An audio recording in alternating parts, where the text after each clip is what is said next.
N'aimez point le monde, ni les choses qui sont dans le monde. Si quelqu'un aime le monde, l'amour du Père n'est point en lui.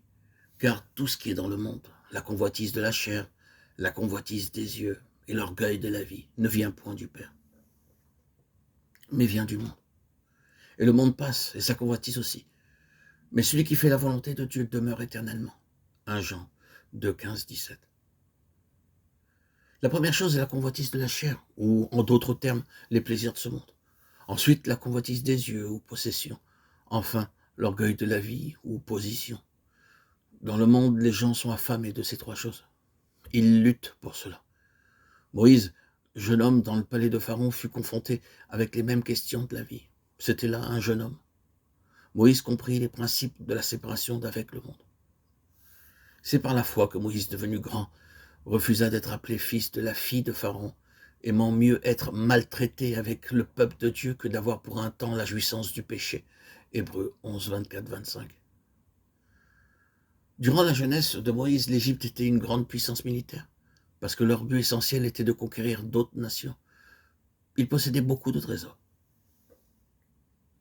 Sur un plan moral, l'Égypte était pleine de corruption, toutes sortes de plaisirs, plein de péchés s'y trouvaient.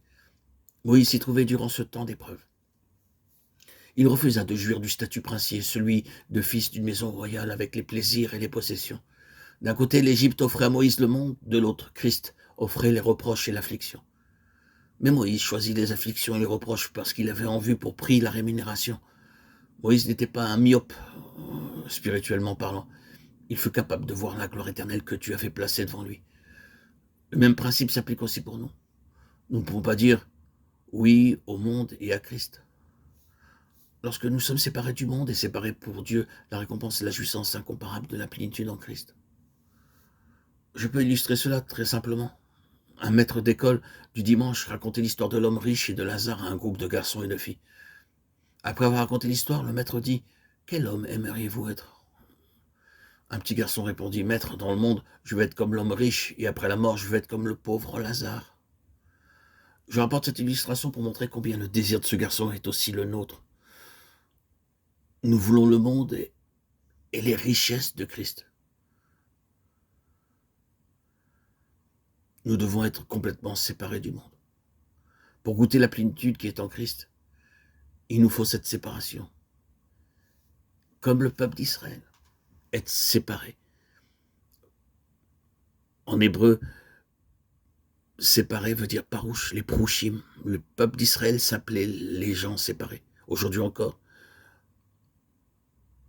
Israël est séparé des autres nations. Dans sa façon de s'habiller, de parler.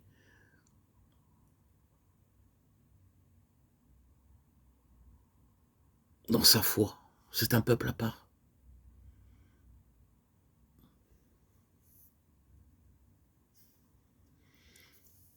Et à leur ressemblance, nous devons nous aussi, peuple de Dieu, qui appartenons à Christ, nous devons, peuple de Dieu, nous séparer complètement du monde.